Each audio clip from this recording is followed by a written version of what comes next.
I would like to welcome you.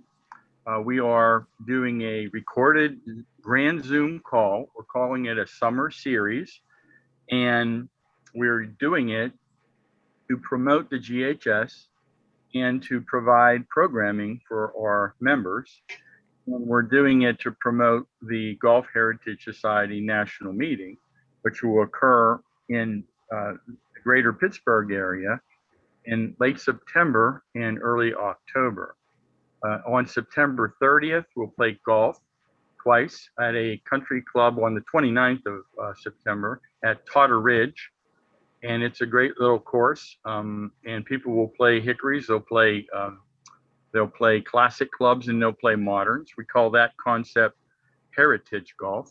And it's a very exciting concept because people will say, I want to come out and see what you're doing, but I don't feel comfortable to play hickory clubs, but I want to see and learn about it. So this is a great way for us to encourage people to learn about all the eras of golf and the equipment that was played, and hang out with people who have that type of equipment and who can teach you a lot. So we have two opportunities for golf at the convention. The 29th of September will be at Totter Ridge. And on September 30th, we will have our formal get-together where we will have our competition for the Hickory Championship. And we're going to create another division for the classics, honoring the career and memory of Arnold Palmer and his era with Jack Nicklaus and Gary Player and several other folks. So that is going to be an exciting time. After that golf outing, we have made special arrangements to stay at Latrobe Country Club in their grand ballroom and bring together friends of Arnold Palmer, people who have known him through his life and have played golf with him and been members of the community of Latrobe and or the country club itself. And we call those folks Arnie's Amigos. I call them the Latrobe hosts. They're going to be very helpful to be our host and help me be a host for the convention. In any case, we can talk a little bit more about the convention at halftime. But for sure, the two golf dates tie us to Arnold Palmer, particularly when you know he grew up there. Arnold Palmer's dad, Deacon Palmer, was the groundskeeper and head professional. Taught Arnold Palmer how to play golf and encouraged him in his career. So there's a lot of history that people who come to the convention and have the opportunity to come to Latrobe, whether they play modern clubs, classic clubs, or their hickory clubs, for fun or for competition, they're going to have a good time. So we're very excited about all of that. So tonight, you've come on because you want to hear more and see more about Arnold Palmer and certain collectibles. And what we've decided to do is reach out to one individual who has had a long-standing interest in Arnold Palmer and has made Arnold Palmer one of his collecting interests. That individual is Keith Campbell. Keith is a longtime member of the Golf Collector Society and now the Golf Heritage Society. In a minute, he's going to tell us about his own bio relative to the golf collecting and golf heritage. And then we'll get into the items that he has pulled out from his home collection. So if you think about everything that's in his home and what he might bring to Pittsburgh, to Monroeville, to the Doubletree Hotel, can't possibly bring it all. If he shows you around the room, as he did for me a couple weeks ago, it's a massive collection. So what we've done tonight is ask Keith to give some thought to telling a story, pulling out some pieces that matter to him, and we will enjoy his presentation about those items. So I think it's a really it's the right time now to turn over the program to Mr. Keith Campbell. Keith, why don't you tell us a little bit about yourself, and I'll ask you a bunch of questions to keep us moving. Sounds great, Ern. I appreciate the opportunity to invite some folks into our home. My wife, Burl, is handling the camera, phone, and I appreciate her help. I wouldn't be able to do it without her. None of this, actually. I'm just real honored to be here, sharing some of my most precious and prize pieces that I've been gathering for 40 plus years almost, it seems. So Very good. So Keith, tell us a little bit about the Golf Collectors Society, how you got involved, and how you started to find Arnold Palmer and Arnold Palmer memorabilia, please. great. Yeah, I first became aware of Arnold Palmer obviously when I was a very young man, having some interest in golf, not real knowledgeable, but following him on television.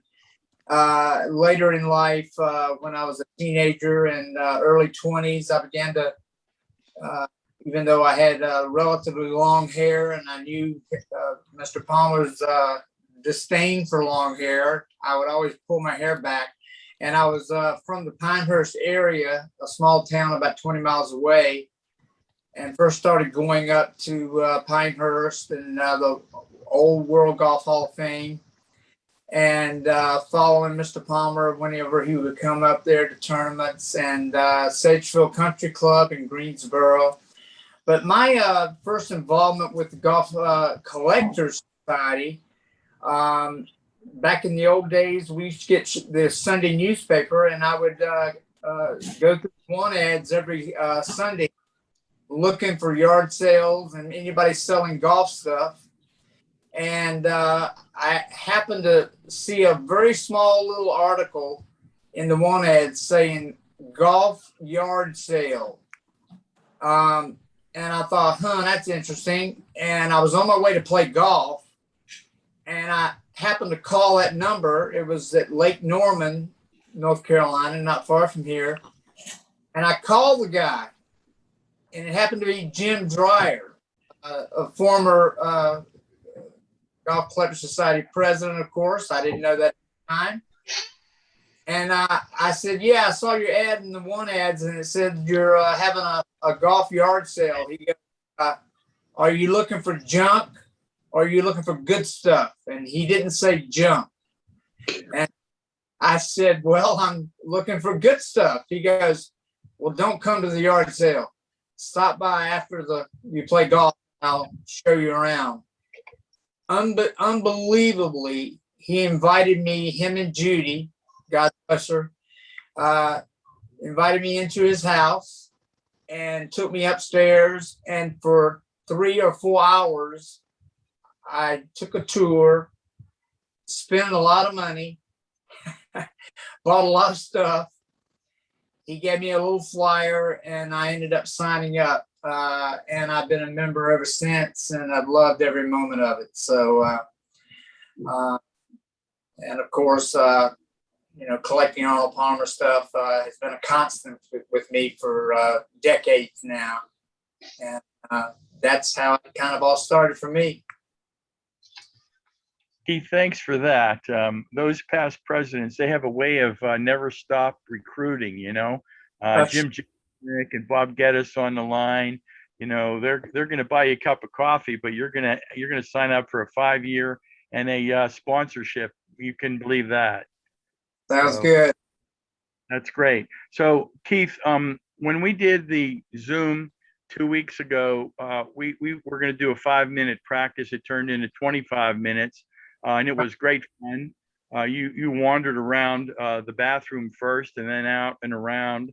And there were so many things that you could talk about for 10 hours. So we decided to ask you to pull out a few things and tell us some stories special to you.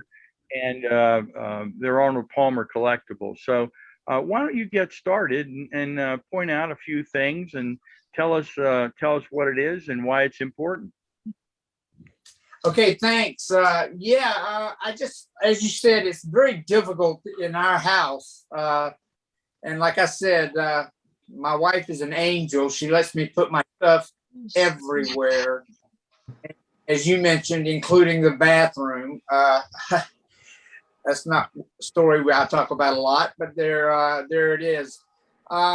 I pulled out a few things on the table here, and there's a lot more in my golf room. There's more in my display case over here, but I just thought I'd pick out older Arnie's Army pins, and I've got 3 here on the table here. There's a green one. There's a small one that says Arnie's Army, and there's a vintage one there. I don't. I'm sure a lot of the members listening tonight know Wayne Aaron from Atlanta. We were at the Mid Pine show many years ago, and I was wearing an Arnie's Army pin. And he goes, what do you want for your pin? I said, it's not for sale. He said, of course it's for sale, Keith. I said, no, it isn't. It's very rare. It's very old. He goes, well, what if I offered you several $100s for it? I went, okay, offer. And he made the offer. And my mouth dropped open and I said, okay, sure. And he pulled out the money and laid it on the table. And of course, I had to take my pin off and I was crushed. Every time I see Wayne at a show, a meeting, whatever, he'll go, I'm looking for a pin. Do you have one? So it really, really rubs me the wrong way. So thanks, Wayne. As I do with Arnold Palmer golf balls, every time I saw Wayne, every time I saw Mr. Palmer, I would have him sign a ball for me. He didn't really like signing balls that much, but for some people, he would do it if he had the time. And a lot of these I've gotten from other people that I know. Some of them he signed for me. This particular ball here, I would like to talk a little bit about that for a second. I got a friend that lives in Charlotte who's retired now, but it used to be in the golf business. And he was at the PGA merchandise show in Orlando, I think, many years ago, back when the Skins game was going on, I think in the 80s. And he looked up and he told his partner in the booth the guy said, look, here comes Arnold Palmer. And my friend goes, well, give me a golf ball, quick. Luckily, they had some Palmer golf balls in his booth. And Mr. Palmer walked up by himself and he gave him this ball to sign. And of course, I was lucky enough to get that from him a couple years ago. This is a great little woodcut of Mr. Palmer's logo and name. I actually got from a friend of mine that did a lot of charity events down at Bay Hill with Mr. Palmer. And I have this one left. I had one more, but that one's long gone. Whole ball's really good. This is a collectible that a lot of people in the society probably or the society are familiar with, Tom Clark Gnomes. I used to have every single one of the Tom Clark golf gnomes. I've gotten rid of all of those except this one. And this one's called Arnold. Took me a long time to find this one. He made this specifically for Arnold Palmer. And I actually called Tom Clark at his studio in Davidson, North Carolina, before he passed away. And I said, listen, I have been looking and looking all for years for a Tom Clark Arnold Palmer Gnome. Do you have one? He goes, no, I don't. He said, maybe you ought to contact Arnold Palmer and ask him for his. So, well, luckily I was able to find one at an mall many years ago. This is a piece that Vern I pulled out for mainly to show for the interest of where we're headed in a few months. Maybe hard to see.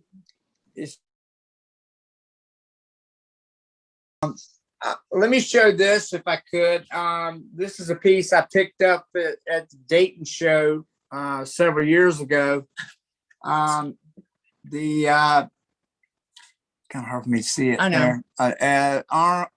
Up in my neck of the woods, Wake Forest, 2003. Not real old, but that's when they did his. They honored him for that day. I just thought it was a neat little thing, an old-timey fan that he graciously signed, which I was really thrilled about that. It's very fragile. I just never seen another one like it before. Go to this piece.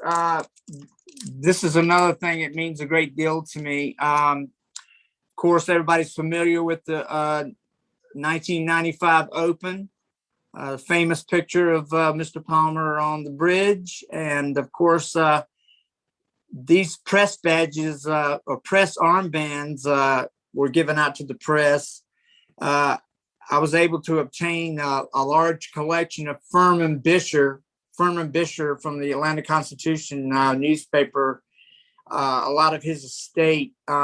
And these were some of the ones in his estate, and was very lucky to get Mr. Palmer's signature on this as well. So this is means a great deal to me. One other thing I'll show. This is a in kind of keeping with the Arnie's Army buttons and pinbacks. This is an Arnie's Army paper visor from the early 60s, and kind of what new old stock, I guess you'd say, never been used. I was pretty happy to get a hold of this as well. Put this one down here. Speaking of new old stock, I want to share a couple of items. For those of you that are big Arnold Palmer fans like me, if you remember several years ago, Mr. Palmer came out with the memorabilia book, right, of a lot of reproduction things that he had in there, and some of the history of his life and some of the things that he has up in his barn and up in Latrobe, in fact. But this was one of the things that was in the book. That was one of the reproductions, the exact reproduction, but in the book, it actually says reproduction. This, however, is new old stock, and it's still on the card. And I'm sure most people are familiar with this that have anything having to do with golf. So I thought that was pretty nice, pretty neat thing to have, especially since it's in the book. And speaking of the book, there's another item that's in the book, and it's this. This meant a great deal to Mr. Palmer because it was back when he was with Wilson Sporting Goods, and he actually included a reproduction of this card in that memorabilia book. And in fact, some of those reproduction cards have shown up at different places that were signed by Mr. Palmer, but they're clearly reproductions. This, if you can tell, there's a vintage signature in there. In fact, it even has a hole in the top of the card where somebody used a thumbtack to put it on the wall. But this is the original card. original card that goes that came out back when he was with Wilson Sporting Goods. So yeah, I just thought this was really, really neat. And I do want to have my wife kind of follow me over here to this.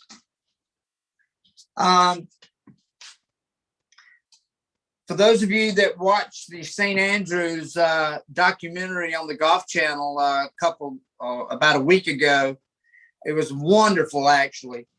And when I was watching that, one of the segments about 30, 40 minutes into the show, the documentary showed the inside of the caddy shack, and they were assigning caddies. And I noticed this photograph blown up behind the desk.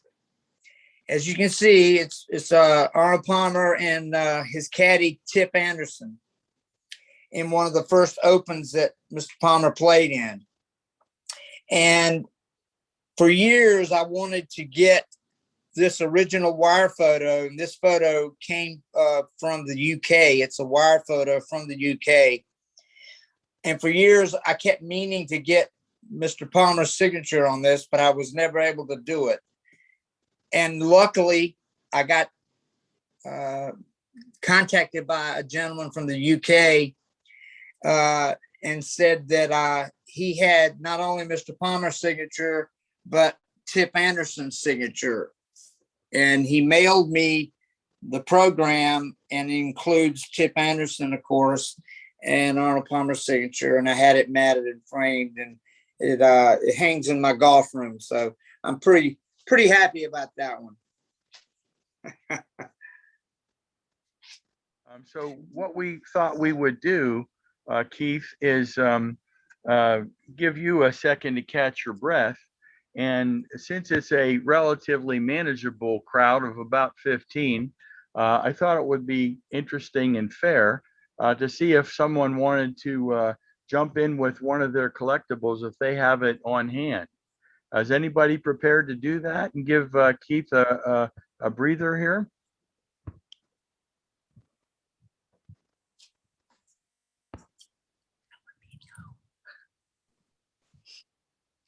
Bert, I'd be happy to if someone is not ready to. Welcome.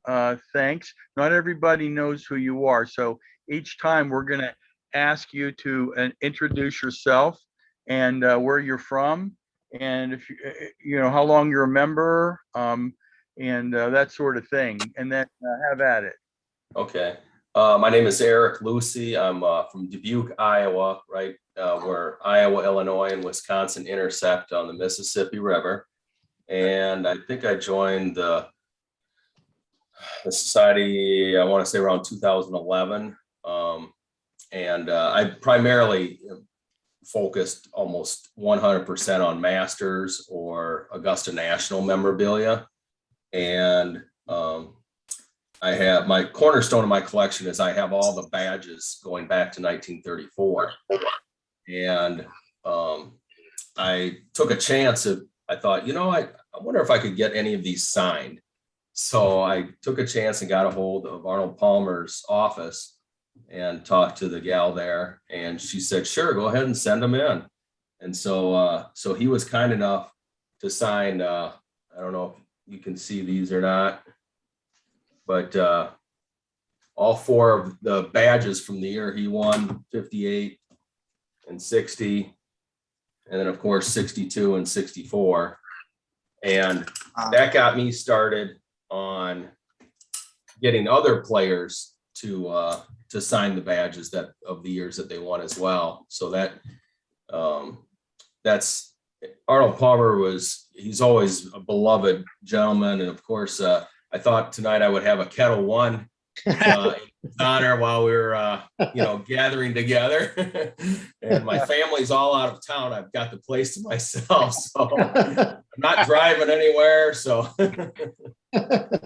but no, he's obviously a great gentleman and someone who's near and dear to everybody's hearts, even those of us who have never actually physically met him. or had an opportunity to visit with him, we all feel like we actually know him. He was always that kind of spirit, and he helped me, me putting that trust, because I was a little nervous about sending those badges, those tickets out, and wondering, okay, are they going to come back? But that was a really great start, and I've had him also autograph with some other items. I won't take you out. I've got one with the big three, all in their green jackets, and he signed that about a year before he passed away. And I was really fortunate to have been able to get that before, sadly, he had left us. Mr. Lucy, that's good stuff, and we appreciate you sharing that. You bring up two extremely important points. Arnold Palmer, the gentleman and willing to be the friend of all of us and welcome us to be comfortable around him. And that carried over, point two, his staff. Doc Giffen and Debbie, who answered the phone and greeted people. Being in Region 2 and the region director, we had the opportunity to visit several times. And rather than me tell the story, if Bob Geddes is available, Bob, would you want to say anything about your visits to Arnold Palmer's office? Yeah, that's fine, Vern. I hope you can hear me. I'm in transit right now, but some of the fond memories that I have were certainly those visits to Latrobe and to see Arnold's collection. I talked to my brother, Big Mike, earlier today, and he actually sent me a photo of a hat that he had signed at the father-son event, they called it, I believe, in Orlando. He was there for a convention, and it was along with the Bay Hill father-son event with Mr. Palmer was one of the participants, and I guess he played with his grandson that year.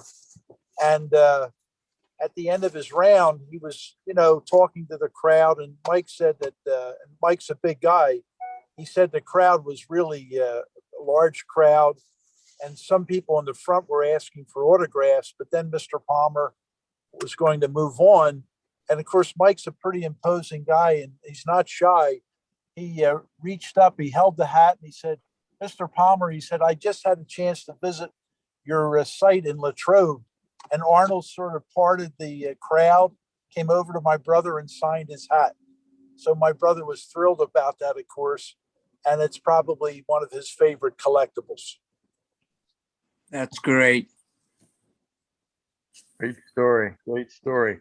So I think what we'll do is, if there's another person out there that wants to show and tell, that'll be great. Then we're going to get back to Keith Campbell and his collectibles. Vern, I can go. Vern, this is John Rasmussen. John, you have the floor, and then we'll do Jim Jesselnick, and then we'll go back to Keith.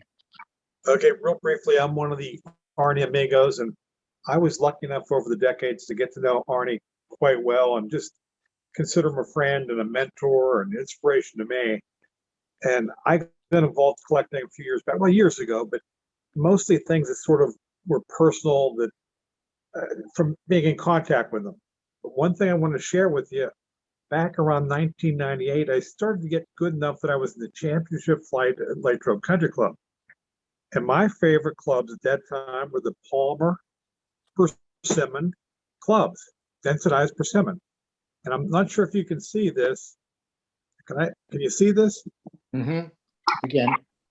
This was the Palmer 5-wood, my favorite club. I loved it. And around 1997, I got a little crack in it. I was hoping to get it fixed. And they had stopped making persimmon clubs.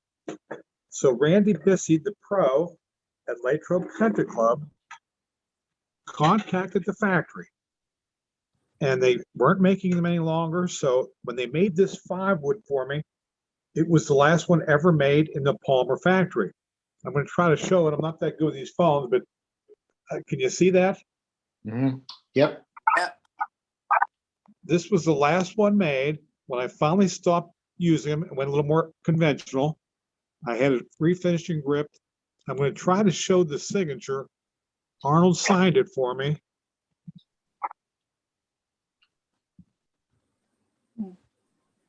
Can you sort of see that? Yep. It's legible, even though it's not really something for sale or a real collectible in a sense of a picture, but it'll always be special to me, that Arnold Palmer Club. And when people come to the convention and the late trip outing, a lot of our Arnie amigos and people that knew Jim or knew Arnie, like Jim Rakowski Sr., Bill Hillgrove, and special guests, they'll share stories, and hopefully GSH members are going to have their inspirational stories they can share. So hopefully I'll see you all at the convention. Thank you. Very good. Jim, you're next up. So I brought a couple of things. It's probably hard to see. This is a really neat badge. It has a flip top. I'm a member of Arnie's Army. I paid way too much to Bob Geddes to get it, but it was so cute, I just had to have it. And another thing that I brought, this is a camo, oversized head cover driver that will be on my table when we come to Latrobe for the show. And my story is that I actually went to high school in Latrobe. And one day, this was in 1963, 64, Arnie came over and gave us an exhibition. And I was just amazed. He would stand in the upper tier at St. Vincent College, hit a ball down to his caddy, almost hit his caddy every single time. And at the end of his little exhibition, all I had was a little slip of paper, and I had him autograph it, and I stuck it in my wallet. Several years later, we were at a state park. It was very hot. I decided to jump in the water, forgetting that my wallet was in my back pocket. Oh, That no. pretty well ruined the signature. And fortunately, that was right about when eBay came into vogue. And I think I immediately bought 5 signed things on eBay, not realizing that there were all kind of ones that you could pick up. Arnie was my personal hero, one of my personal heroes, and I'm thrilled to be coming to the meeting and to Latrobe Country Club. Jim, those are good comments and great stories, personal stories. And it leads me to an announcement of something that we're going to do at the convention. We're not sure exactly how we're setting it up, but we intend to do 2 things, both centered around Arnold Palmer. One, we will have several of our key collectors with an Arnold Palmer theme bring some of those personal, important, eye-catching things. And when we announce to the Western Pennsylvania, tri-state area, greater Pittsburgh areas, these folks will come out and see your collectibles. So we are organizing that and thinking about working with the hotel, how we can do that and protect the collectibles. We might do it in the trade show room. We might do it for full 3 days outside and have a special section. We're working on that. And the other thing is what Jim just said. He told a personal story, a vignette, an interesting interaction with one Arnold Palmer. And the themes keep coming through. His willingness to be a gentleman and be a friend and be a role model. So the other thing we're going to do is have a camera so we can videotape or audio tape, whatever you want to do, and tell a couple of those stories. And one of our good friends, Chris Rodell, who wrote the book, Arnold Palmer Homespun Stories, and I just happen to have a copy of it here around me. Chris has an interest in writing a second book when he does that, his first book really was personal interaction with Arnold Palmer and the Latrobe folks who knew Arnold Palmer and spent time with Arnold Palmer, hence the name Homespun Stories. And that's terrific. When I sat down with Chris, met him for the first time, I asked him, about writing that book. And long story short, he and I agreed that there were so many people who have had wonderful interactions with Arnold Palmer that would like to share those stories. And Chris may make his second book centered around our stories. So he will be there at the hotel for one afternoon session. And we will hear from Chris, but we will also start collecting some of your stories that we can share with the world, maybe through Chris or maybe through our website, as they will be on record and recorded for our GHS members to access. So these are exciting things that we're planning to do around the convention. There's so many wonderful opportunities, and the concept of Arnold Palmer, the gentleman, the successful golfer, the philanthropist, and the community participant are all reflected in the new building for the first tee of Pittsburgh, which is named the Arnold Palmer Learning Center. And if you have time, you'll go and visit. Maybe we'll take a tour together. And there's the atrium is dedicated to Arnold Palmer and his success in those 4 areas that I just mentioned. Okay, so much for hearing from me. It's time to get back to one Mr. Keith Campbell. And Keith, this time around, you told some of those stories that I know are personal, and that's great. And I know you have a personal vignette to close it out. But show us some more stuff.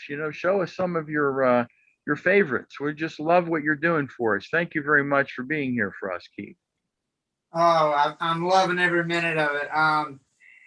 Can you see me? Yes. We got it, buddy. Oh, hey, Jim. What'd you do? All right, let's walk this way. We're gonna walk to my golf room for a very quick little run through. I'm not gonna go through a bunch of stuff. Then we'll end up back at the table, and I'll share my little story to end it with. How's that? Perfect. Ready? Okay. Well, this is the entrance to my golf room. Most people are familiar with these albums. There's one that I had Arnie sign for me. There's that one. And here's one that a lot of people haven't seen before down here. Arnold Palmer Music for Swinging Golfers, which is very interesting. I thought that was very interesting. This is, of course, the head cover, of course.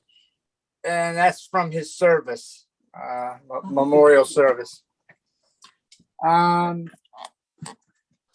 Just wanted to give a quick run through. If you'll start over there, Bill, All right, got it. and just kind of, just show just some of the things on the wall. Let me take it. Okay. Here's a great picture of Arnold Palmer and Bob Hope. And,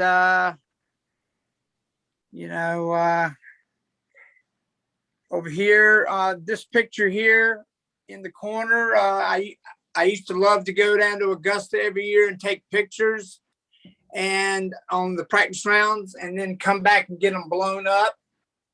That's one of my favorite little pictures that I took and had Mr. Palmer sign it for me years later. I do want to show you this piece down here. Not this. This is the golf publication, but this is a little display case that I put together. And the reason why this means a great deal to me is because of this yardage book right here.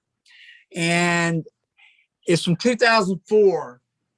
And back in the days when we had 35 millimeter film, I would always spend the entire day from 3 a.m. when I first parked my car and travel the entire golf course, following Mr. Palmer around everywhere. But I would always end my day over at the par 3 course, taking pictures during sunset. And on this particular day, I was changing a roll of film. I'd walked up the hill from the par 3 course, and in my back pocket was this yardage book. And it happened to be a Tuesday about 6:15 at night. And I was changing film in my 35 millimeter camera, and I heard a golf cart, and I looked up, and there's a golf cart coming right towards me with a gentleman in a green coat, 2 gentlemen in green coats, one of which was Mr. Palmer. They stopped. Arnie got out of the cart and said, "What are you still doing here?" And I said, "Mr. Palmer," and I shook his hand. I reached in my back pocket. He signed this for me, and they got back in the car and drove off. And of course, that ended my day for a perfect Tuesday for that day. A few other little things over here. As I mentioned, that I used to love to take up here. Used to love to take pictures. There's a great picture that decent picture I took of the part of number 16 at Augusta, and Arnie's caddy came down and put his bag down, and of course, a year later, I had it blown up, and when I saw Mr. Palmer again at Piper Glen, I had him sign it for me. And one of the things that I loved when he saw that picture, he said, "That's a great shot." And of course, the next day I drove back out to Piper Glen and gave him a copy of it like he needed one. But anyway. And of course, there's the famous picture, of course, that I had him sign for me actually at Piper Glen in Charlotte. Over here, there's great open flag, and you can see my little tapestry. I like it dark in my golf room, so I found this old tapestry of my favorite person in the world. So that's just a little bit of the golf room. There's a little bit more, but there's too much. So, and there's a great little sign there. You thank Bob Muir for that. Thanks, Bob. That's huge. Yeah. So we'll come back in here in the living room.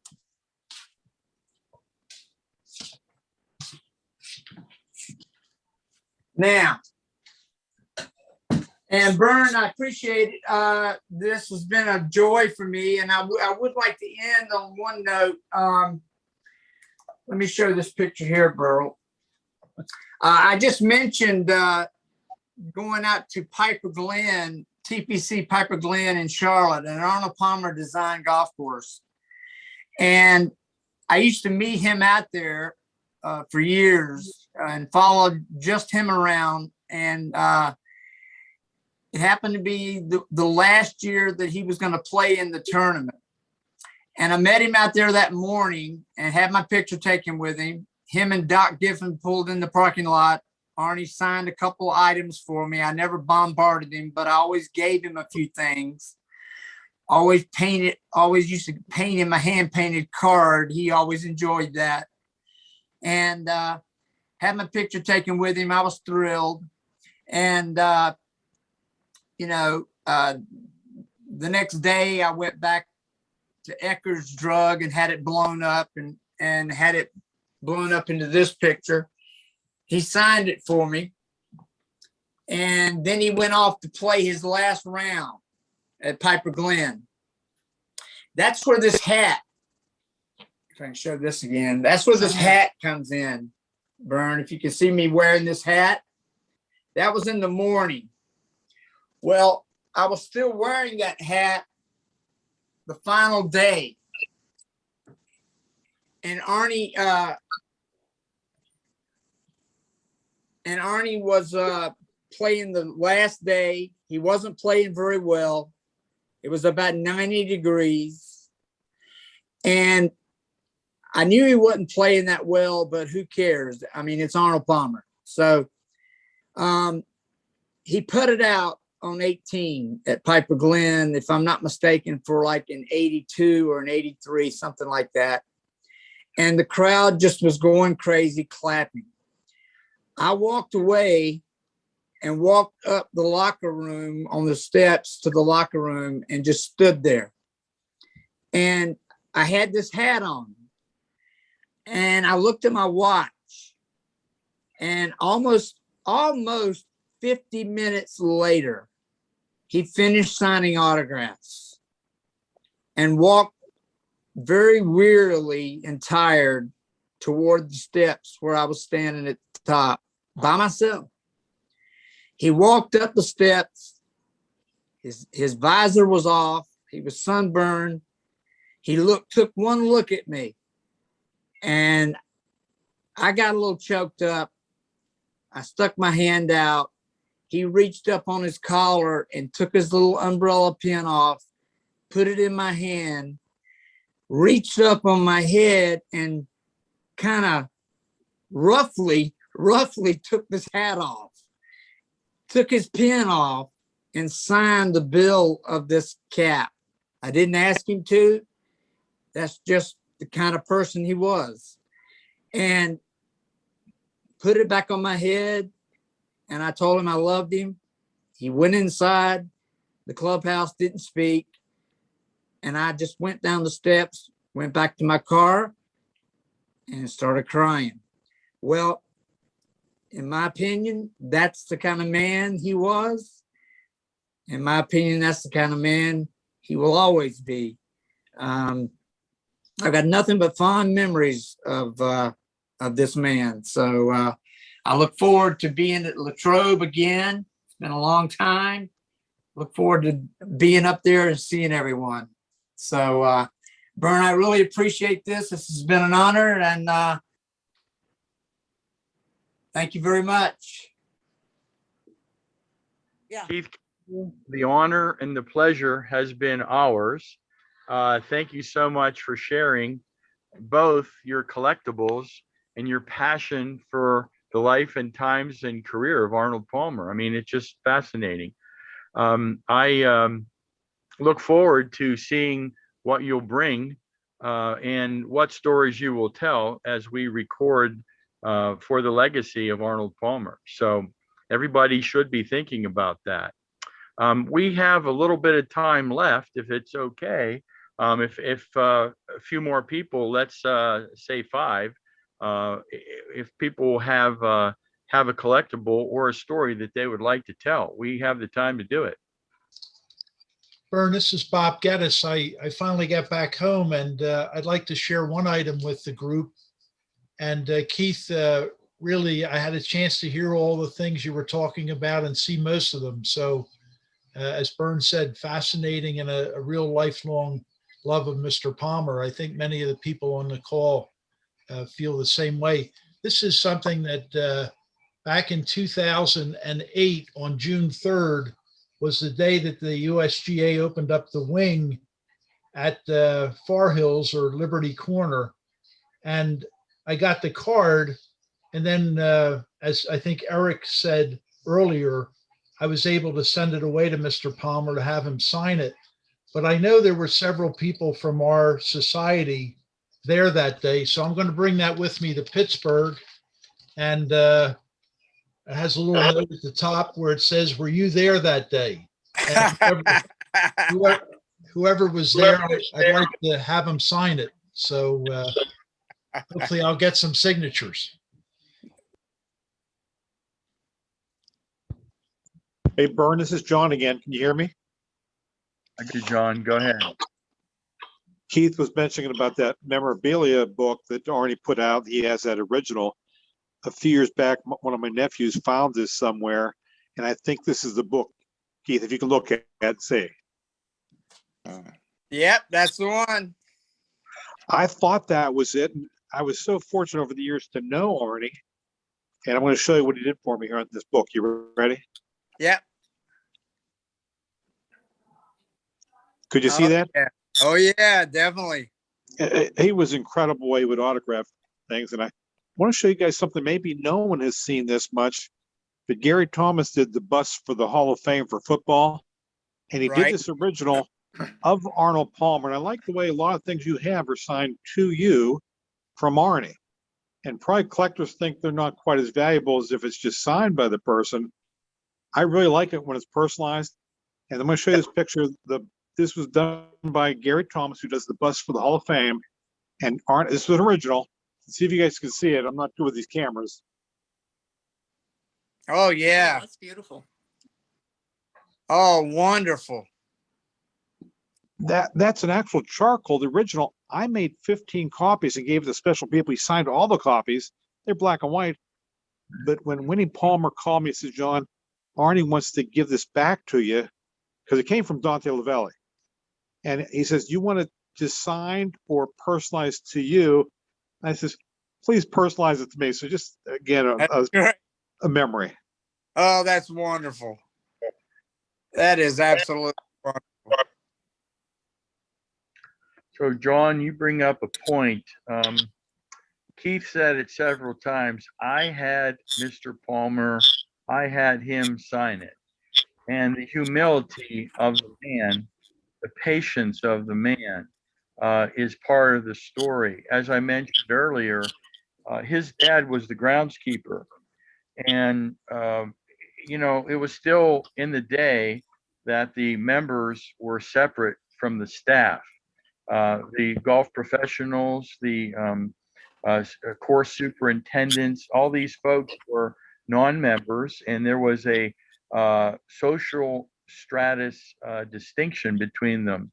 And one of the key historic features that I appreciate about Arnold Palmer is that he more or less leveled that playing field. He said, and I never heard him say it or heard him talk about it, but by his actions, he spent time with us unselfishly, willingly, and just went to his office every day to give of himself. And that's what he did up until the time that he went into the hospital. So we all have so many memories that we have been fortunate to share. And I look forward to seeing all of you and collecting more of those stories so that we can continue the honor the legacy of Arnold Palmer, Winnie Palmer, the Palmer family, and help out the foundation, the Palmer Foundation, to cement that legacy. Sounds great. Very good. Well, Thank I you, think Keith. we've come to the end of the evening. It's been a really fun hour. Went really fast as far as I'm concerned. I can't wait to get there and be on site. I can tell you that I've been there a few times, both in the golf course and in the clubhouse, as well as in the offices.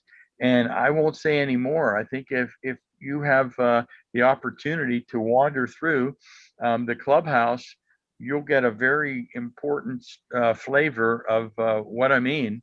It's worth coming for, and you'll enjoy the experience. There's no question in my mind. So if anybody has a final story they'd like to tell, we'll entertain it. I'll give it a minute before I close this down. I got a cute story. I don't know if you could hear me. Hi, Hey, Scott. Scott. Well, Good, Scott. Hi guys, how is everybody? Good. Yeah. I'll try and make this quick. It was a funny story. Very dear friend of mine, member at Ridgewood Country Club. And he, of course, at the time, they don't really do it anymore. The members got special tickets to get into the tournaments. So this was for the 62nd Senior PGA Championship.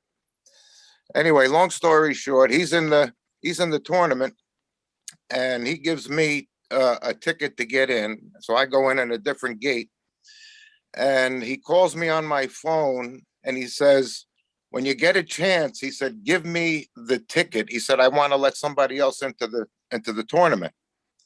So I said, I can't. He said, why not? I said, Arnold Palmer just signed it for me. He said, get the hell out of here. I said, no, I swear to God, Arnold Palmer just signed. Now, the truth of the story is he did not sign it for me. I was just teasing him. But here's the kicker. So I walk over to the clubhouse, and that's right around the clubhouse is where the driving range was. As I walk down, Arnold Palmer is walking towards me. I said, I got to get him to sign something. I go in my pocket, and there's the ticket. Here's the ticket. Oh, Wow. There's the ticket. Can you see it? Yeah. yeah. So he winds up signing the ticket that I lied about. It sounds like you, Scott. Long story short, my friend never got his ticket back. Wow. I love it. That's Wonderful. great. That's funny. That's a good story. On the Hey, count of three, I hey. think we all ought to say goodnight, and we love you, Arnold Palmer. We One, do love sir. it. Hey, one little Night. thing. Arnold Palmer. Hey, Burn, 16 Arnie Amigos are playing Latrobe Country Club tomorrow, so we'll be over there in that hollowed ground tomorrow. Have a wonderful time, John. Thanks for Thank everything you. you do Thank you, care, Keith. Thank you all. John. Appreciate it. Okay, take care. Take care, Thank you, everybody. Keith. It was great. Bye. Thank Good you. seeing you, Scott. Same here.